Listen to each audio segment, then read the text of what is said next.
Hello and welcome to the Problem Gambling Podcast. I'm Barry Grant, an addiction counsellor with Extern Problem Gambling, and my co-host is Tony O'Reilly, also an addiction counsellor with the project and co-author of the book Tony 10. And today we had a last-minute cancellation. We had couple of great guests booked in, and unfortunately one of them has tonsillitis, and we hope that they feel better soon, and we'll have them back in hopefully in a couple of weeks' time. So, as a last-minute panic job, we said the two of us together would do something on it was something we kind of touched on a little bit with Timmy Long last week. He mentioned core beliefs and some of the core beliefs that we all have that kind of drive a lot of our thinking and drive a lot of our emotions and drive a lot of our behaviors. And we touched on the idea of the cognitive model from cognitive behavioral therapy, which is where that idea of core beliefs comes from, and it kind of underpins the whole model, the whole theory behind cognitive behavioral therapy. So we thought we might jump in with some of these today. And look, we're all affected by these, even if you've never gambled in your life and you're a family member or another person who's listening to this podcast just because you love the sound of our beautiful voices, whatever the reason is, you are affected by some of these, absolutely guaranteed, right? If you're a human with a pulse, you have negative core beliefs in there somewhere, at least one, and we'll touch on some of the main ones today. So I'll just jump in with some of the main negative core beliefs and just a kind of an idea of what they are in the first place. So starting off, what is a negative core belief? They're fundamental, absolutist, so that kind of black and white thinking, and generalized, so generalized out to everything, they call it all or nothing type thinking. Generalized beliefs that we hold about ourselves, other people, the world, and the future. Negative core beliefs develop in response to early life experiences. So these develop when we're young children with very, very manipulatable, influenceable. I'm making up words here on the spot. Minds that are influenceable. Minds that are easy to manipulate and influence, right? I mean, anybody out there who's a parent, or if you're an aunt or an uncle, or you're come into contact with small children, it's very, very easy to get small children to believe in basically whatever you tell them, right? We all experienced that in many different ways when we were kids, right? So they develop in response to early life experiences and can be divided into three main categories covering helplessness, lovability, I didn't make that one up, that's what they call it, and worthlessness. All right, so helplessness, lovability, and worthlessness. So if we look at the helplessness ones first, the helplessness ones would be things like I'm vulnerable. So this would be the kind of self-talk, or even deeper than that, it's more of a sense of who we are as a person. So I'm vulnerable, I'm weak, I'm needy, I'm a victim, I'm stupid, incompetent, I can't cope, very common one. I'm inferior to others, I'm a failure, I'm a loser, I'm defective or broken, I'm not good enough, okay?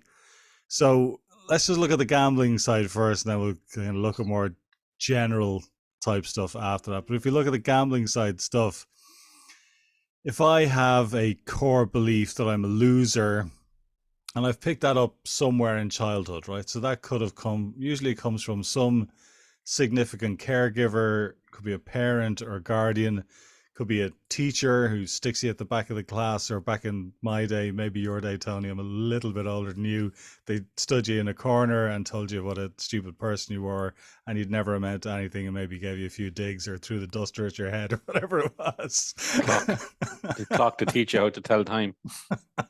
Yeah, that's why you're so punctual. Obviously that worked on you. See it coming at your face. But some people would literally tell you that you're a loser, and other people would inadvertently tell you that you're a loser.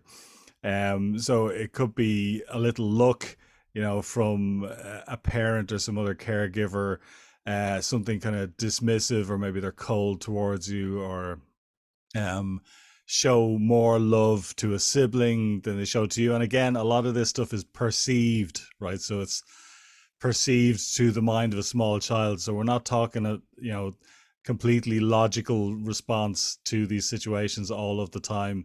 Your parents or your caregivers could have been, like most parents and caregivers, doing their absolute best at all times under difficult circumstances. Anybody who's a parent can relate to that.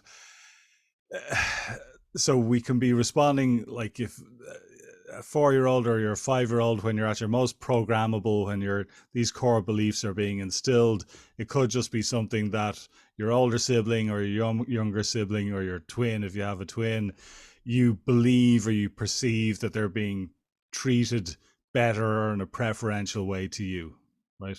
Some of these types of things could sink in. So if we look at gambling, I'd often kind of bring this up in counseling. People might say, I feel like such a loser, right?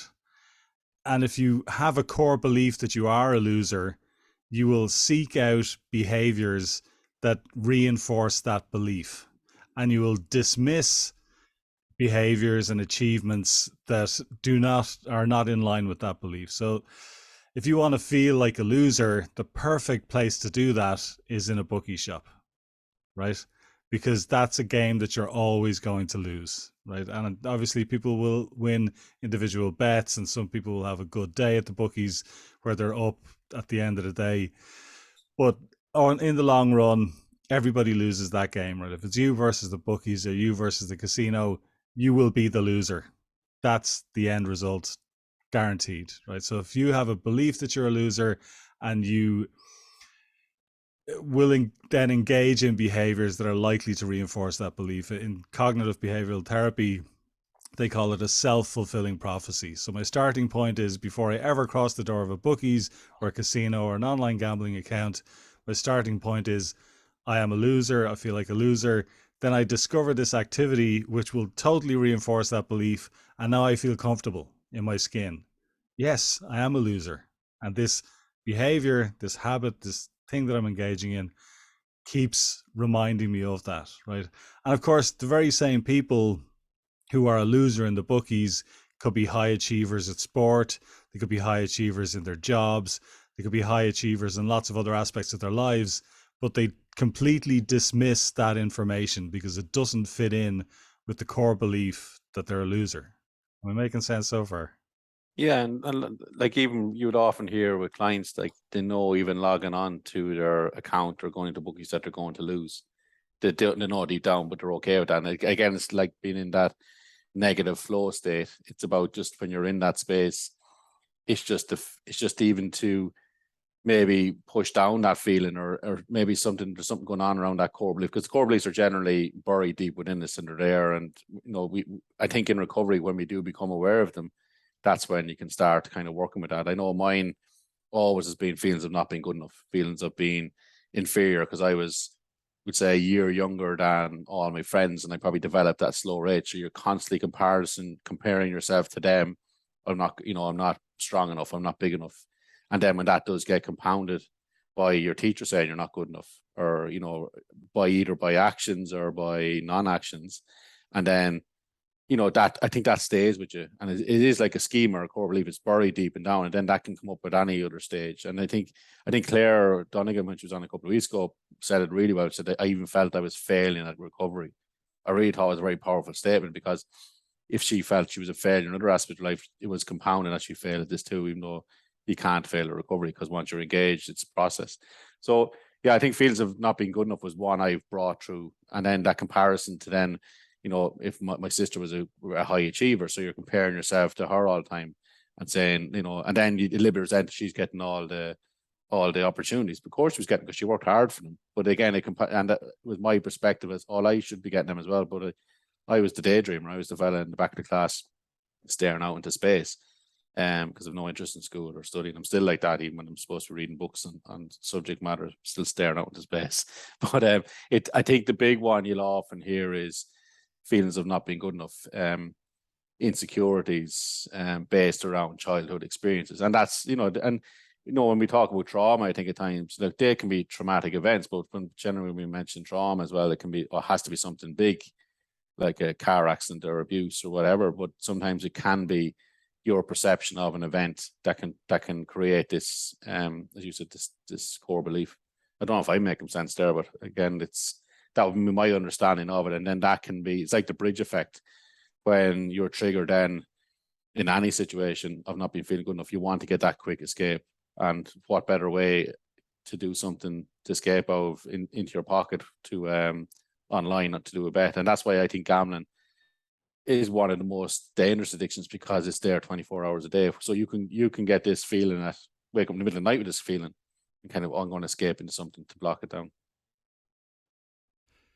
Yeah, and if we just stay on the gambling specifically for a second before we go into the more general stuff, like, I mean, do you think there's anything in my theory that people who have that kind of core belief, and like core beliefs, I suppose I better explain this as well. Core beliefs are the deepest level, right? So in the cognitive model, we've got three levels. We've got the superficial level, which is the thoughts in our head. And that's, we hear those all the time, you know, where it's like the one person, one man play that's going on constantly in your head 60,000 times a day is just on all the time. And if you're lucky, you can tune it out a little bit or dial it down a little bit through mindfulness practices or keeping yourself busy, or other practices like thought stopping. But it's that constant one man, one woman, one person show that's just going on in your head constantly, a thought after thought after thought. Some of those are negative thoughts, and they will be driven in part by the core beliefs. So that's the superficial level. We're aware of that. We have an awareness of it. So we might not very often say the words to ourselves, I'm a loser or I'm less than other people, right? Because that's the superficial level. The thoughts might be something different, but they will be in that ballpark. Below that, you'd have rules and assumptions about the world, and a rule or assumption that you might have about the world if you have a belief that you're a loser or that you're less than. The rule or assumption might be something like, I will only be good if I'm 100% perfect at X, Y, and Z. So you see perfectionism tying in with this mindset. Perfectionism, as maybe I've said on the podcast before, I've certainly said it to clients, is a perfect recipe for unhappiness, right? If you're going to be a perfectionist, you will always be unhappy. You will never be happy, right? There's even that expression, perfection is the enemy of the good. Yeah, and I would say perfection is the enemy of happiness. Sometimes you just have to say, that'll do. That's good enough. Move on to the next thing, right?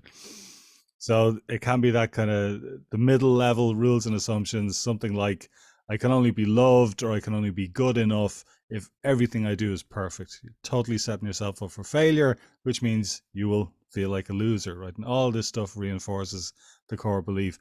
But the core belief is something so deep, like it's so ingrained that we never question it really outside of therapy. If you're lucky enough, I suppose, to be in a position where you get to unpack this stuff, maybe in a therapeutic setting, it might come into your awareness, like how deep lying this is. And I'd often give the example of, like, if I get a 3-year-old child or a 4-year-old child and tell them there's this big fat fella in a red suit that comes down the chimney every Christmas Eve and leaves loads of presents, they're going to believe that. And they'll believe it for a very long time until somebody comes along and tells them some otherwise, right? But the core beliefs, nobody ever tells you otherwise. Nobody ever says, "Oh yeah, when I told you you were a loser that time when you were 4, yeah, I didn't really mean that. That's not true. That's just a fairy tale that we made up because we're having a bad day or a good day or whatever it was." Right? The Santa Claus parallel doesn't happen for these core beliefs in real life. Right? These core beliefs just trundle along, even though they are irrational. But there is nobody who is born a loser. Right? We will have situations where we lose and situations where we are not our best selves and we're not performing at our best. All of us will have that, but that doesn't define who we are as a person, right? So in therapy, you can unpack that and you can put it under the microscope and you can say, okay, you, dear client or dear listener, Tony or Barry, convince me that you're 100% of a loser 100% of the time. And you start at the extremes, because that's where the beliefs are. The beliefs are telling you this is who you are all of the time. There's no nuance to them. There's no thought or belief system saying, well, sometimes you're a bit of a loser, because I definitely am. Right? Sometimes I fuck up, I make mistakes, I'm not my best self, I have a bad day. Sometimes I'm lazy, sometimes I'm not, giving it everything I got on a particular day because I am a human being. And sometimes I have to remind myself of that, as I imagine you do and the listener does as well, right? But being able to unpack that stuff, say in a therapeutic setting, or even to be able to do it yourself at home and take a moment and say, well, look, is this thing 100% true 100% of the time? Because that's what the core belief tells us, right? Deep down, just the same way a 4-year-old child looks at the world in a totally black and white way, that there's the goodies and there's the baddies and there's nobody in between, right? It's all over one side or it's all completely over the other side. It's the black and white, all or nothing thinking, which is fine when you're 4 or 5, you're trying to make sense of the world and you start at the edges and you work your way into the middle. But when you're 40, that is not helping you, right? I went way, way, way, way, way off there. But I mean, back to the gambling side of things. Like, do you think would have a better understanding of the lived experience of that? I mean, do you think I'm way off with the idea that a person who has maybe a core belief that I'm a loser, that I'm less than, is kind of seeking solace in some way in the gambling experience because it doesn't challenge that belief, it just reinforces it, and it's like a comfort blanket in some ways? Or am I being too psychoanalytic on that one? No, I was thinking about when you're saying, no, I think it does reinforce. I think when I was in the height of it, I was comfortable even when I was losing. Like, you'd often hear people saying, and I know my experience of it was, it's not about winning or losing, it's about how you are in that space. But, at times you will feel that bad beat, or you'll have that kind of extreme reaction to a big win. But generally, it is compounding your beliefs that, like, once I went past the point of no return, I kind of went, sure, this is me anyway. Sure, I've been, you're telling yourself that all along that you're no good. So you kind of are a little bit comfortable in that space, even though you shouldn't be. And then there's that kind of, when you come out of that kind of fog as such, you're kind of saying, how could I do that? Because that's not me. So obviously you're connecting to something deeper line and you rather than your cognitive thoughts process. So I think there is something definitely in that, because like every single gambler you will talk to, and in my experience of it, like know on some level that what they're doing is wrong, know on some level that they're not going to win, that they'll still go back in. Like when you are at that point where you are addicted to it, you can't stop and you go back in and keep losing, but yet you're comfortable in that as well. So it is, if that is reinforcing a belief, maybe there's a comfort in that.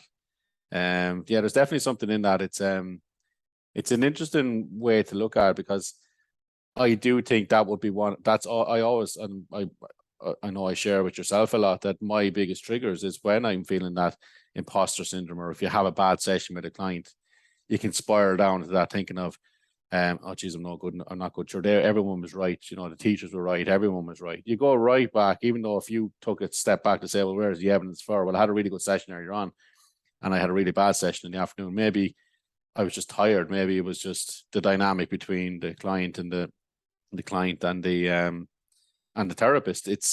But you will. It's like if I give you 9 compliments, to give you one criticism, we always focus on the criticism, because that obviously goes deep down into it. And like even like last night, I was on the phone with my little one, and I was saying, sure, I'll bring you back something from from going away for work. Like I'll bring you back something, and Dorina even gave me a look, like, and I automatically went into, I'm in trouble. What did I do wrong? Because like she's an adolescent therapist, so she must know everything she must know everything with the children. But and I said to her, what was the look about? And she said, it was like you were bribing her to come. I said, no, I had already told her I was going to bring her something small if I came across. But it's like that, the initial feeling I got, I'm in trouble. And that has one thing that's always been, I go right back to being caught in the corner smoking outside Paul's new bookshop in Carlow and getting that look off me mum, that wait till I get you home look. It goes all the way back to, being caught shoplifting for stamps when I was younger, which is very ironic, actually. It goes all the way back to all that stuff, and that's compounded. I think, like, I didn't write about it in the book because my dad told me to take it out, but like there was a thriller thing. I remember I used to go into shop after school with my sister, and like I used to love collecting stamps because that made me feel good. I remember we used to play football. I'm probably going off here a bit, but I'll continue anyway. And it was just going in, and it was the thriller chest. I was introduced to it by my friend said, "Come on, we go down and we steal." It was one of those valves for pumping up a football, and we done it in one shop, which obviously I had more security than one, but it was a rush that I got from it. We were young lads. That's what we stole from orchards, whatever. But I remember I got caught that day. My little sister was with me, and I got brought into the office. And I never forget, I can still feel the feeling I had, like my stomach nearly emptied out onto the table in both ways. And because my younger sister had this over on me was one thing, because she was you. I knew that any time she could go telling me. So you're constantly living that way of I'm in trouble. And then it was my mom used to do the shopping there, and it was like she said, "Do you mind going down to? It's closed now. I don't mind saying going down to Dara's and going in and grabbing it shopping because it's a bit cheaper than Quinsworth." I was kind of going, I can't go in because I was told never to come back again. So I used to have to go ask my friend, would he cycle down to the shop, and he's going to feck off and go in yourself. Like, I'm not going down. And there was that stress or that anxiety about if I go back with stuff from Superquinn, I'm going to get found out. So that thing of I'm going to get caught or I'm going to get discovered, I brought that all the way through with me. And I mentioned another time where I'd been doing my electrician thing and I left the light plugged up into the thing and I nearly blew myself up. And I wouldn't tell my dad I could have burnt the house down because that was compounding my earlier core belief that I'm going to get in trouble or you're bold or you're whatever else you might do it. And then if you fast forward about even when I started stealing the money to gamble with, it was like that same feeling, I'm going to get caught. I'm going like you're going to get in trouble.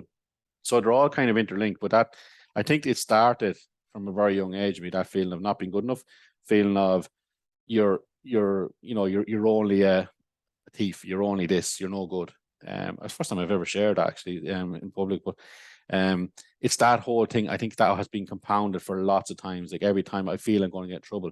So there's even, I remember ringing you up once or twice saying, "Oh, someone's after saying something," and I said to you, "Jesus, will that have an impact?" And you'd be kind of, "Would you ever stop?" There's one example when I made a comment about Stuart Kenny's glasses. Remember, I rang you up in a panic. What will he think? What will he think?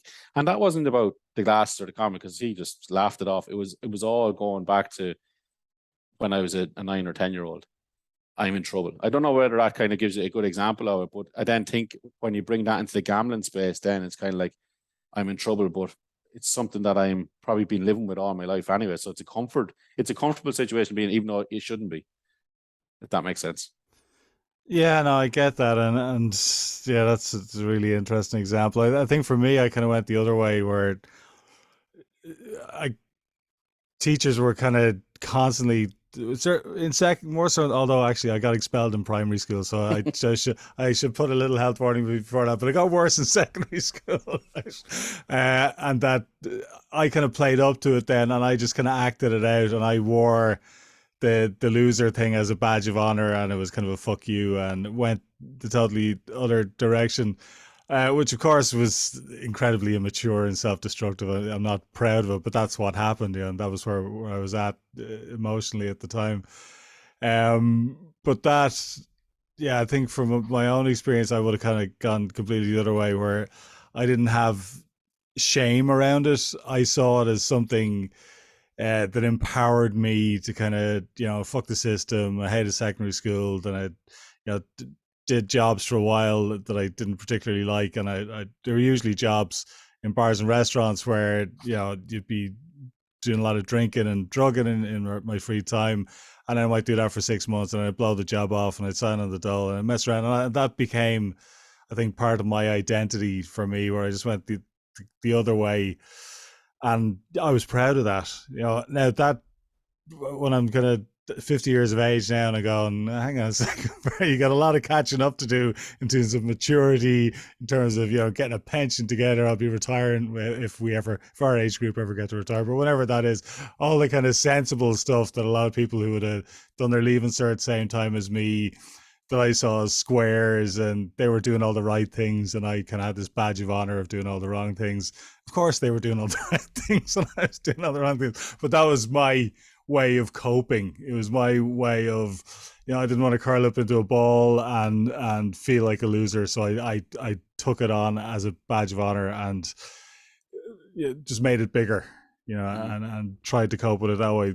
Both are, I suppose, unhealthy in their own different ways, I think the shame probably compounded the insecurity. It was probably already there. So when this happened, it was feelings of inadequacy or insecurity compared to other, your friends, or that it just compounded that. And then when you had to go look for that help, or that kind of, you call out to him, come on, cycle down and get for me, please. Like you're in a vulnerable state the whole time. And like, I think that definitely had a part to play for me not looking for help later on. It was that, and obviously there was attachment stuff there that, that I felt I couldn't go look for help or support because people were unavailable to me at the time. And I think then I kept everything in. So definitely my core beliefs led to the addictive behavior, but also led to the inability to ask for help to get out of that behavior. And then it just got to a point where, like I was just even talking to a client about today, I just said, like, he said, you probably know yourself having, having kind of, got recovery, then gone back. And I said, no, I said, I just dug myself right to the bottom. I never asked for help. I always have admiration for anyone who looks for help and support at an earlier stage, because I didn't, because I couldn't. And I think there's elements of not wanting to look for help, or not wanting, not being able to look because of the shame of, and that didn't share, or the stigma of gambling adds to that shame as well. So it's constantly being layered up on. So then you just end up just digging your way to further and further and further until I hit that bottom plate, and the whole place comes crumbling down around you. But then even when I was, at various points in recovery, I found it hard to ask for that help because of that shame. It was being compounded the whole time in a different way. But then when I kind of managed to get around that, or managed to say, oh, it's okay to feel vulnerable, it's okay to feel insecure, it's okay to look for help, that's when the recovery process really started to kick in. And that was probably in prison. Because I just kind of, because I had the prison sentence hanging over me, I just kind of, when I was in treatment, I just about got me way through it. I didn't know what I was doing, to be honest, because I'd all this big stuff in coming down the line. But I was in prison, and when you have to look for that help, or you have to look for that support, I think that started the healing process. But yet you'll still be triggered by it every so often in different ways. And that's why, I honestly think the insecurity and the core belief of feeling not good enough are the two main things that would be my internal triggers. And they go above any external triggers, because they're constantly being, we were talking about this morning, like they're constantly being, you're constantly getting situations where you feel insecure, or you feel not being good enough.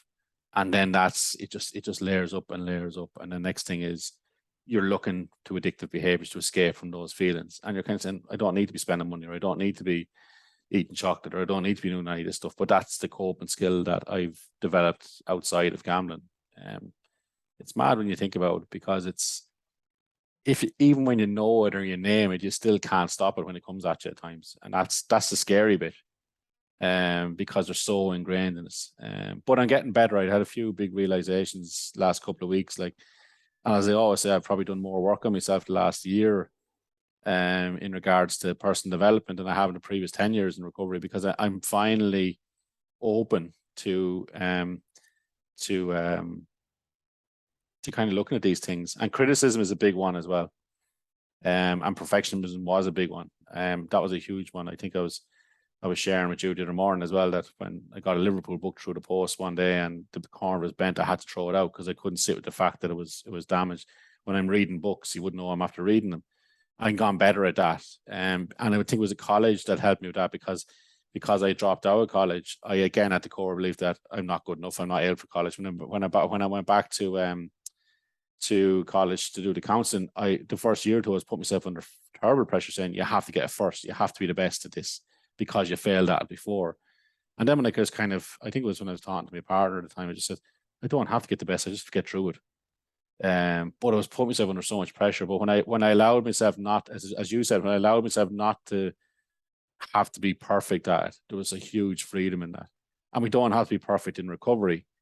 I know, and there's another people I talked to as well, like, they go back to old behaviors. I go back to old behaviors. I don't beat myself up too much about it, because I'm not going back gambling. If I go back gambling, I think that's the bottom line for me. I'm in trouble because I know what I'm capable of. But if I do a little bit of the shopping, or a little bit of, a little bit of behavior that I would be kind of, probably not conducive to really good recovery, I'm not beating myself up as much, because I'm not perfect in my recovery. I think that's a big part to play for me in the last couple of years in probably enhancing the recovery, because it, as you said, when there's acceptance around that, there's a freedom in that as well. So yeah, it's a really good thing. But I was coming on to the podcast, which before I'm going to what we want to talk about. This is going to be like pulling teeth for the next 40 minutes. But when you really dig down into it and process it, it really does help to kind of have the acceptance around it that, you know, our core beliefs are not us, or our core beliefs don't have to be the one that dominates my actions or my thoughts or my behaviors. Yeah, they don't have to, because if we bring them into consciousness, we have an awareness of, okay, this is driving this behavior. This is driving this emotion, or this set of emotions. Like when you were talking there, I was thinking about that.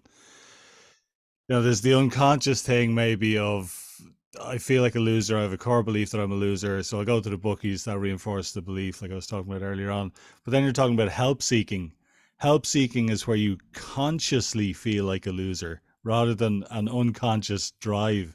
So it's bringing that most painful thing, the belief, the core belief that I'm a loser, into consciousness. Whereas something like gambling, once it's a habit, there's no conscious thought going on anymore. You're not going, am I doing this because I feel like I'm a loser? No, you're just doing it because you're in a habit loop. You're on the hamster wheel. There's no conscious thought going into it. But when you seek help, like I'd often think of the example of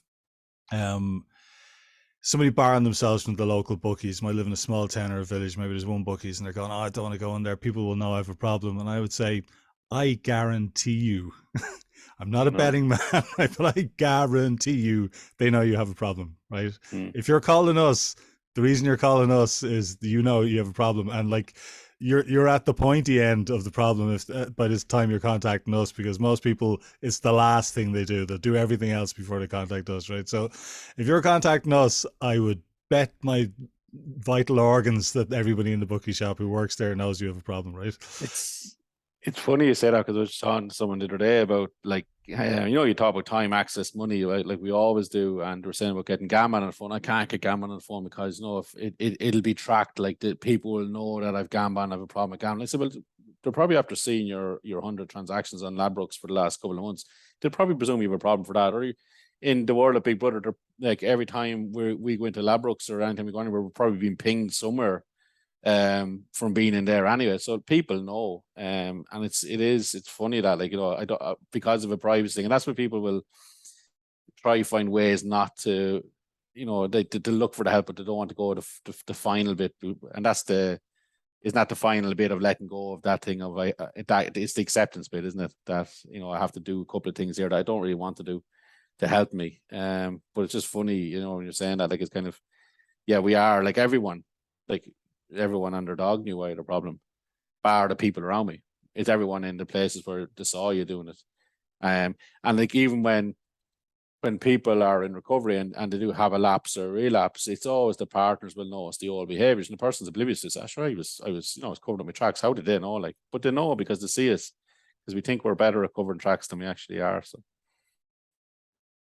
Yeah, partners are great at spotting that, and it's amazing the amount of people. Yeah, the missus knew that I had it better. That I was thinking about doing about the mood swings, the mood changes. You start now. Sometimes partners and loved ones will jump when there's nothing happening, and that's very frustrating for people in recovery as well. You're doing all the right things, you're just having a bad day, you're stressed at work, whatever's going on. Maybe a family member is sick or some other thing has you feeling stressed, and then your loved one is going, "Will you back gambling?" Because they see it in that kind of fight or flight mode where the fight or flight kind of casts the net really wide, and it goes, well, I recognize this and this, I remember that pattern, therefore it equals gambling, whereas it could also be other things. So yeah, on the one hand, family members are usually really good at spotting when it is a slip, but also sometimes they'll kind of overcorrect, and anything that kind of vaguely reminds them of when the person was gambling can be part of it as well. But we might be getting slightly off track there in terms of the core beliefs thing. But that's okay too. Yeah. But I think, like, sometimes the partner might be just might have the opinion that the person is fixed as well, and their eyes do come off the ball as well. So there is a couple of things that can happen, but I think the most important bit about that is to have the conversations about this, to bring it into the room and be conscious of your defenses about being challenged, because again, that could be back linked to core beliefs. I'm bringing it back on track now, as you can see. Yeah, very good. That was good. There you go. And I would say one thing though, it's not the partner's job to have their eye on the ball all the time either. No. right? That's if you're listening to this, you're in recovery. That's your job. Your partners and other loved ones can help you, but they have their own stuff going on as well, right? They can help you, but you can't rely on them having their eye on your ball 100% of the time. Yeah. Right? If we can have open and honest conversations and check-ins, and be open and honest about how we're doing, how they're doing, how they feel we're doing, and it does open, transparent conversations are the things that can help, because it isn't their job, but it can be a way to help and support for both sides to have that awareness or create that awareness. Absolutely.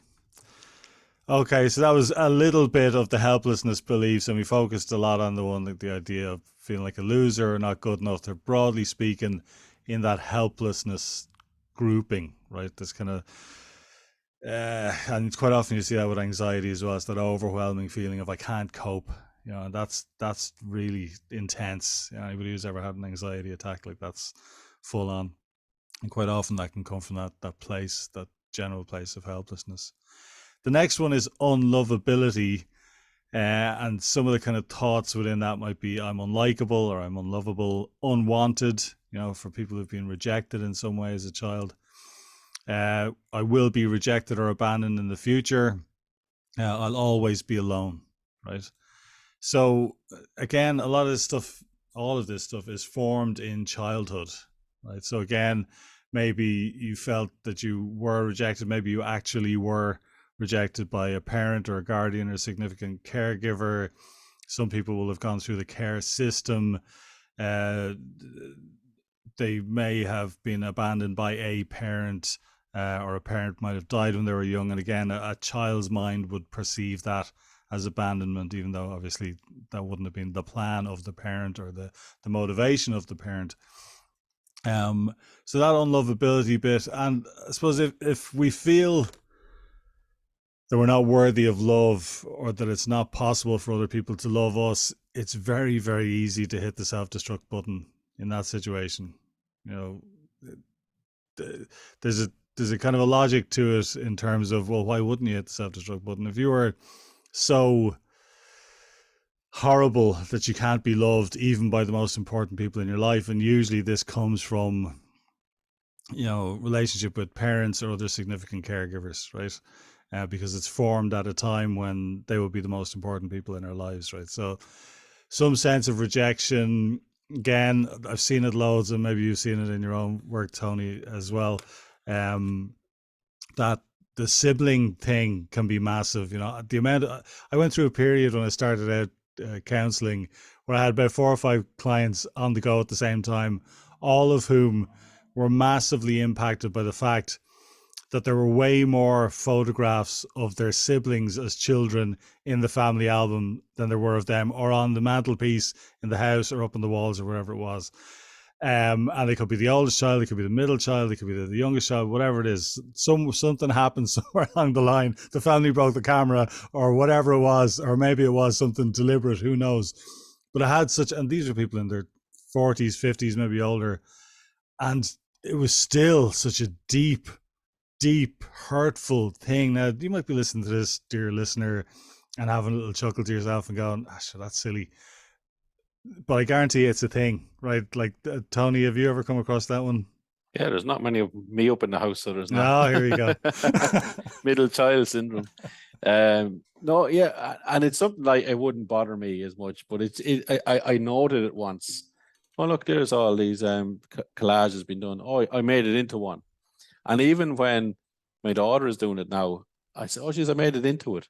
It's kind of, it is there within me, that, and it's, I don't know if I would say that I felt unloved. I might have felt left. I might have felt just left. It was always that I always felt that I was just left be. No, maybe not unloved. The focus wasn't on me. And part of me, even perversely, even when I was in the height of the gambling, kind of thinking that I'll make you notice me. Now, I don't know whether that's conscious or subconscious. I don't know whether that was a conscious decision, but part of me, even at the later stages, you'll notice me soon. You'll see it in a lot of the films, the people go in the background make this big thing to be noticed. But I do think with that not that kind of sense of not being loved, I think that can lead to self-loathing or hurtfulness, and then that can lead to, you'd often hear people talk about, but then feel like they're punishing themselves while they're in the like nearly like a self harm by gambling and getting into trouble. So there could be links, I think, within that. I reckon. Yeah, and even that thing of, from the mind of a 4 or 5 year old child. Obviously, you weren't 4 or 5 when you were in the height of the gambling, but the core belief. I'd often say like the core beliefs were like Russian dolls. The 4 or 5 year old you is in the middle there somewhere still. They haven't gone anywhere. They're in there. There's this inner child kind of theory within psychology, and a lot of people kind of focus on that work. I think there's a lot in it, to be honest, although it's not my area. But the way I would see that is like we're Russian dolls, and now, right now, today, you're the exterior doll, but inside you are all the other dolls of previous versions of you, right? And somewhere in there is a little 4 or 5 year old version of you, and that 4 or 5 year old version of you, if they felt they weren't getting enough attention, would act out to get some form of attention. And all forms of attention are attention, right? And that's all that really matters to a small child, really. You know, so, and quite often in family dynamics, again, it's not my area either, but that's a whole field of psychology and counseling, that quite often you'll get firstborn child, which I am, of course, golden boy, goody two shoes. Not Expelled from primary school, expelled in goody two primary shoes. Yeah, school. So there's that, and then you'd have younger siblings. Now, quite often, the oldest child is given the role of like they've no one to compete with, so they're naturally, doesn't always happen that way, but it often happens that way. That they're in this kind of golden child zone, right? Not always, and that's it. That is a difficult mantle to wear as well. It comes with its own set of problems. It's not without problems. It comes with a different set of problems. But then the next child that comes along goes, well, I can't compete with that. They've a whatever 2 year, 3 year, 5 year head start on me. They can do things I can't do. So I just can't compete with that older golden child. So I'll find another way of getting attention and do the opposite, right? You're still getting attention, which is the name of the game for your small child, and you're doing it in a way, you're adapting to the situation to give yourself the best chance of getting what you want, right? Again, small child, right? Driving all this sort of stuff. Um, but again, if you're the child who was, let's say that we'll take that two child dynamic for a second. The older child, who's the golden child, who's used to having 100% of the love and attention 100% of the time from both of their parents, has now been usurped by the younger child. So they can feel unloved because the younger child is getting us all this attention. They're cuter. They can't do stuff for themselves, so they need more care and attention, just logistically. And then as time goes on, the younger child might start acting out, getting negative attention, still attention, and they feel unloved. So you could have two siblings there, very different scenarios. One is supposedly the golden child, one is supposedly the bad child or the demon child or whatever it is, all these horrible things that we refer to children as sometimes. Both come away from it feeling unloved. mm. Do you know What what I happened to you mean? then as a firstborn? What happened to me as a firstborn? Well, oh God, how long have we How long we got? have? No, you don't have to answer. It's a rhetorical question, that one. Yeah, it makes sense. Like you often see it portrayed in films, Hollywood films, like the older child, like the Boss Baby comes to mind when you say it, like stuff like that. It does, it's that dynamic, and yeah, it's interesting because it does play a part in our kind of attachments and our kind of development later on in life, and that's why we can get unhealthy attachments to behaviors or to substances later on in life, and I think that's where I think, again, it's not a blame, but it's one of a number of reasons why I believe that when gambling came along, it was kind of like, oh, this is the thing I've been waiting for. I feel loved in here. I feel accepted. I feel everything in here. I feel alive in here. But then that feeling is very much short lived because, as we know, you have to get more of it to get the same feeling, and leads to more trouble. But then I think, as I said, it switches then to kind of it really compounds some of the other stuff that's there, the deeper line stuff. It's yeah, it's interesting when you pull it apart. Yeah, so the unlovable one, I mean, we could spend I don't know how many hours talking about that because family systems are super complicated. Like they're just like we work with individuals essentially. Even group dynamics are complicated, but once like family dynamics just that's like, you want to be a professor of something or other to make your way through that stuff. It's unbelievably complicated, right? And most people think that everybody else's families are super functional and everybody gets on, and it's just my family that's a bit dysfunctional or super dysfunctional or whatever way you want to look at it. Having worked with a lot of people over the years, I can pretty much guarantee you that everybody's family is at least a bit dysfunctional, right? And has a lot of these dynamics going on, even with the best of intentions of the parents, and doing their absolute best to make sure that these things don't happen. Right? Their absolute best. Some of this stuff is going to happen. There's that great poem. I can't remember the title, but the famous line is, "They fuck you up, your mum and dad," and then the final line is that when you become a parent, you're going to fuck your own kids up too, right?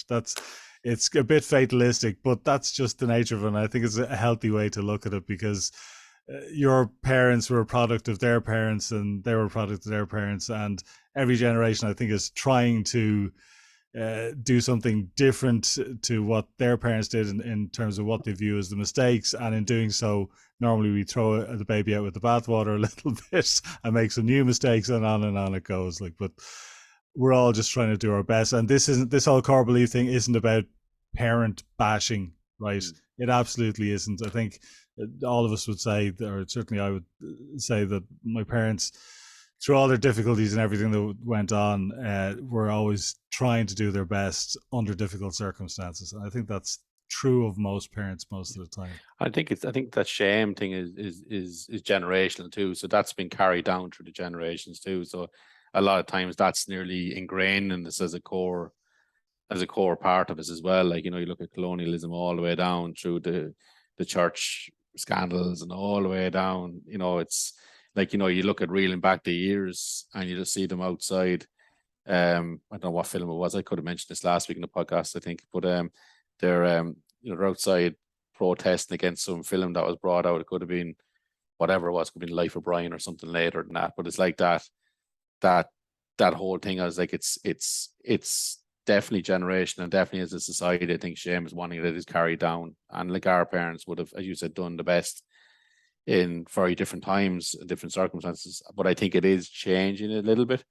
But if that's ingrained in us, then from our experience of childhood through their experience of life, it's going to take a little bit more for that too. And then we're going into the whole area of social media, when people are being shamed left, right, and center on social media for not looking a certain way or acting a certain way and having as many friends, or so. Like, it's even coming down the road in a different way. And I do think shame is one of the big core beliefs out there as well. I think, like, not being good enough, I think it's nearly attached to all the other negative core beliefs as well. Yeah, and I suppose for parents out there, or if you're a parent listening to this, I mean, in some ways, our parents' generation, like, I was born in the early 70s, you were born in the kind of mid 70s, something like that, or towards early to mid, early to mid, Tony, of course, yeah, or mid to late, who knows, But like, the pressures on parents, the societal pressures on parents then were not the same. Now, families were bigger, so that is definitely a pressure. But let's say for fathers, the expectations were zero, or close to zero, right? You did your job, you went to the pub. That was pretty much it in the 1970s and before that. And then, good, and which is a good thing, more and more pressures came on fathers to actually do some bloody parenting, right? So that's good. But I think, broadly speaking, there are just way too many pressures on parents now to be the perfect parent at all times, to read a million baby books and parenting books, and to be involved in every single activity, and wrapping their kids up in cotton wool, and over involved and over analytical and over critical. And of course that leads to huge amounts of shame, on this feeling that I'm failing as a parent, and that, for a lot of people, that's a real challenge as well. But it's the most complicated job any of us will ever have, and yeah, we're all just trying to do our best, really. So love yourself a little bit. We're all failing all the time, right? But it's just to try and do our best within that, I think. So any children listening, go easy on us as parents. Yeah, please, God. Yeah. Take it easy. Okay, and then the final category within these kind of negative core beliefs is the worthlessness ones. And I suppose worthlessness, when I hear worthless, I can hear two ways. So there's worthless, where meaning worth nothing. that I feel like I'm totally worthless, and then there's also I feel like I'm worth less than other people. You know, that kind of less than, which comes up a lot. But the thoughts around that might be, I'm worthless, unacceptable, broken, toxic, I'm bad, I'm evil, I deserve punishment, pain, suffering, right? And that ties in as well. Like a lot of these overlap with each other. You know, it's not like they're kind of totally divided from each other. So I mean, again, for somebody from the outside looking in, looking at any addictive behavior, and possibly more so with gambling, because people just struggle to understand how it can be addictive in the first place. You know, people see it as irrational and selfish and stupid, and why would you just keep hitting the self-destruct button like that over and over again? Why don't you just stop, right? And if you believe that you're worthless, you're broken, or you're toxic, and that you deserve punishment, you're probably going to continue to punish yourself, right? And again, all this stuff comes from our childhood, and you know, it's unlikely that you had a parent or a caregiver or a teacher saying the words "you deserve punishment," but they could have been acting that out in a way that would communicate that message to the child, to the mind of a 4 or 5 year old child or younger. Right? You don't have to say the words "you deserve punishment, Tony," or "you deserve punishment, Barry." All you have to do is punish the child, and it could be for some fairly minor transgression, and then that belief might start sinking in. Yeah, if that makes Yep. any sense. No, it does. Yeah, definitely. And for some people, again, this is something that quite often comes up in therapy. The memory or the sense memory or the belief or the feeling is, you know, if you have siblings, that I was the one who was singled out for more punishment than my siblings. Now, that may very well be true, right? But memory is, first of all, is a very flaky thing, as we all know, and you'd see that a lot in terms of gambling has a big impact. Uh, and you know, perceived fairness. You know, I would have seen it with my own kids. There's only a couple of years between the two of them. Growing up, like everything had to be exactly the same. And as the oldest sibling with two younger siblings, like if we got a bottle of lemonade and some ice cream, like my job was to pour everything. So I'd have to like measure the glasses up beside each other, so everything was exactly the same, and the bowls of ice cream were exactly the same, or else World War III would kick off, because kids are obsessed with fairness, right? In a way that doesn't really translate into the adult world, because adults, we kind of learn to accept that bad things happen to good people sometimes, and that life isn't always particularly fair. But when you're a small child, fairness is everything, and that kind of competition with siblings is going on a lot of the time, and the perceived mistreatment, or perceived unfairness, or perceived kind of perception that you're receiving more punishment, say, than your siblings might. Um, would you see that coming up, Tony, with clients? Yeah, I think there is that comparison piece the whole time. So, and I suppose our generation as well, like when you are punished or when you feel you're being punished, I do think it does create feelings of worthlessness, feelings of well, also feelings I deserve it or I must deserve it. And I think when we are when you look at the feelings that come up when you're gambling, it's like feelings of worthlessness, feelings I deserve it, or feelings that sure I'm no good anyway. So what's the point? And again, you'd often hear as well, sure, I'll do it because that's what they expect me to do anyway. So like if you take up that mantle of the person who is the inverted commas troublemaker, when you're in that space, you kind of go, sure, that's what's expected of me anyway. So again, like I do think it's one I suppose I was trying to think about my own situation when you were saying. I don't think I related to that one as much as the first two, but definitely in school, like I suppose I was always the one in the limbo. I wasn't, being punished too much because I always kept in the background because of my other stuff going on. But at home, definitely there was, sometimes I would be punished for something. I kind of go like I didn't deserve that, and then you can say, well, no one else is getting this. And again, but now I look back and now I go and say like my parents were doing the best they could at the time. So again, there's no blame to it, or they're going through their own stuff or whatever. But at the time, it can have a huge impact into how you navigate that developmental part of your life. And then I think what happens, well, for me anyway, what happens is that whole thing of that it keeps coming up until you can own it, package it, and heal from it, and have compassion towards yourself and others around it. When it comes up over and over again, it's very triggering in recovery, or very triggering while you're in that space of gambling, that it's, and you don't know why. You're kind of going like, I couldn't stop. I know what I'm doing is wrong, but I couldn't stop. But if you can kind of understand where it may be coming from, now you mightn't be totally all of one thing, it might be totally all of another thing. But if it's part of the reason why gambling became the solution to it, if you understand it a bit more, and if you go into that place of awareness, it helps you have a choice not to act on that thought or belief or feeling when it comes in. Yeah, and I think being able to challenge these, now these are harder to challenge than the automatic thoughts, and I suppose a lot of what we do in counseling and therapy is we're trying to encourage people, rather than just nod along and go along with whatever negative automatic thought pops into your head, is to be able to challenge it and put up some sort of defense to it and be able to pick it apart a little bit. Right? That's what's important. Core beliefs take a little bit longer because they're really, really, really deep rooted. You know what I mean? And let's say, okay, I'm not having a pop off religion here. I'm not religious. I don't know if you're particularly religious. It's never come up, right? But let's say uh, I was raised Catholic because I was born in Ireland at a certain time, and all of my family were Catholic, so I was raised Catholic. I didn't have any choice in the matter. Nobody kind of waited until I was 18 and said, "Well, look, here's 20 different religions, and this is what they all say, and pick one." Right? That just didn't happen. I was indoctrinated into the religion of my family, right? Like many, many other people. But if I had been born in Pakistan, I would have been indoctrinated into a completely different religion. And if I was born in Tibet, I would have been indoctrinated into a totally different religion, and so on, right?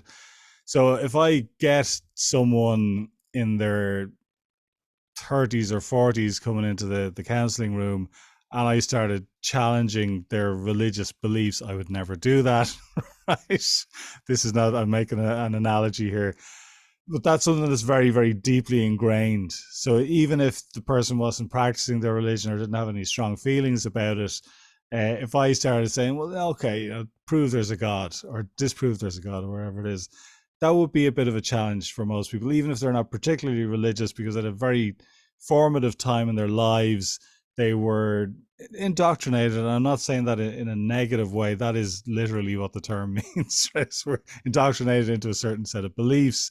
Some of them are religious.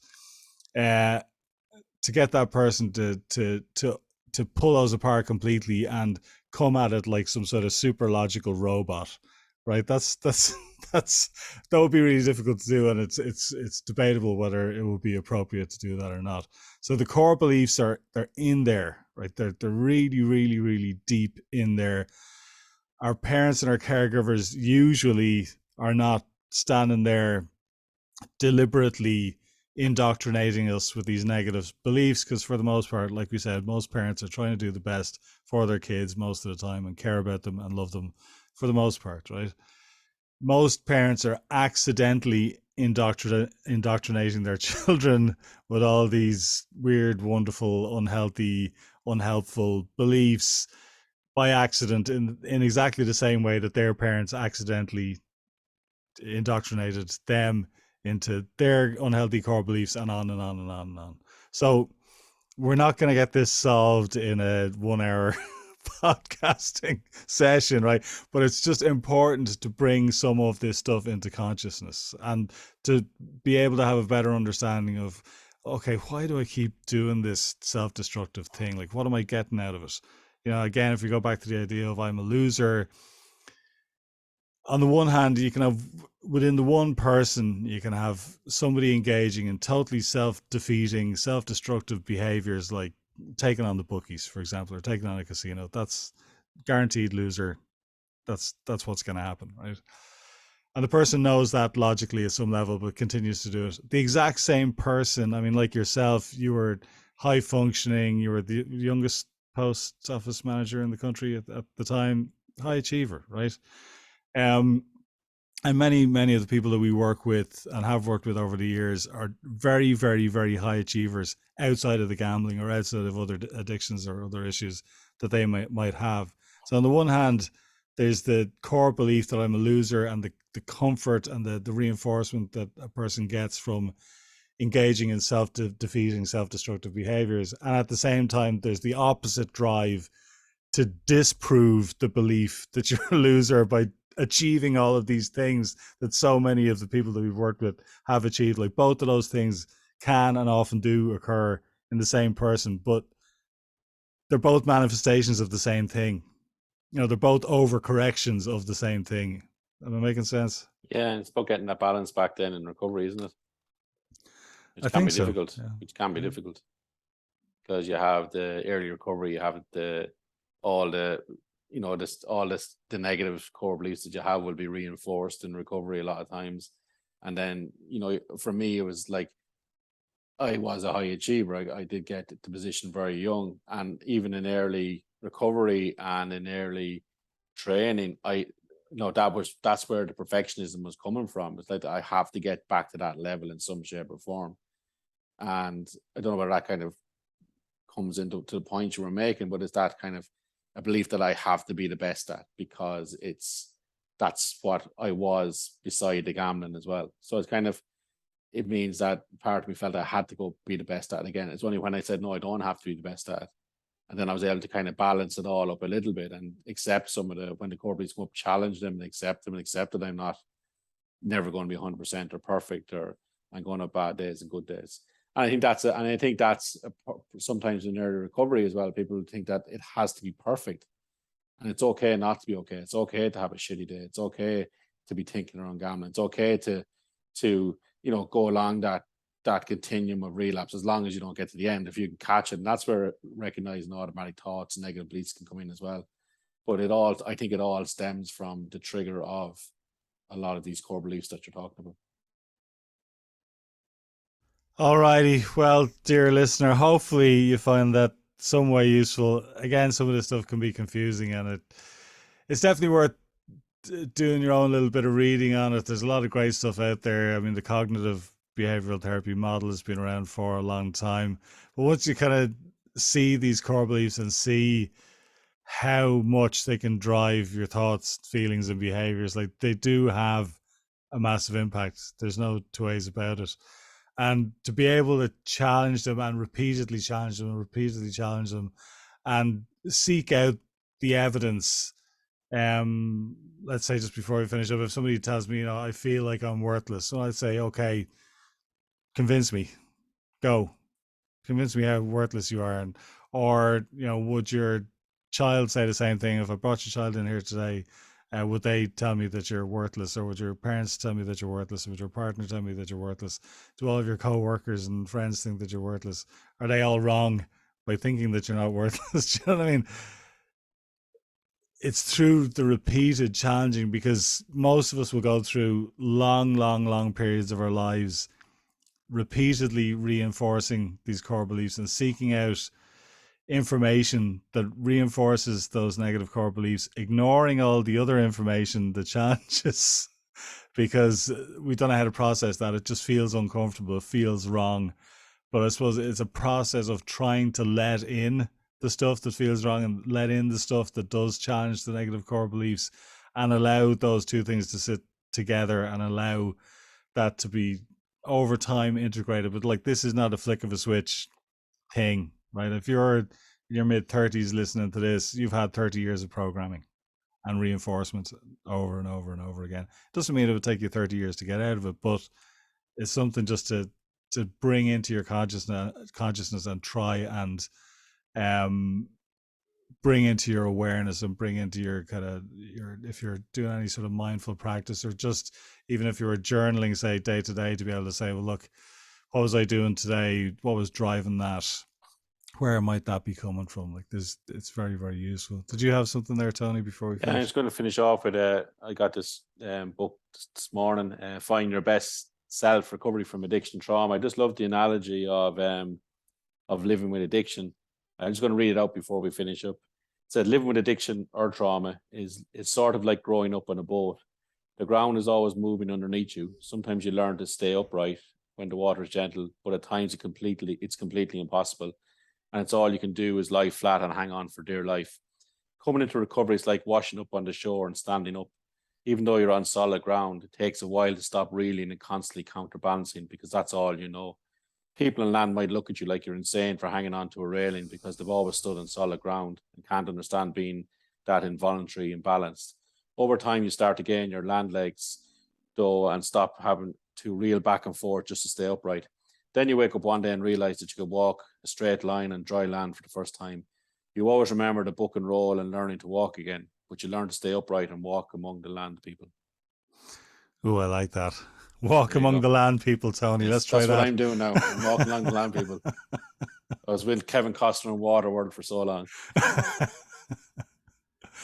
All right, folks. Thanks for tuning in. We'll be back next week, hopefully broadcasting from Norway, if you can believe that, up in the Arctic Circle. So that's going to be interesting.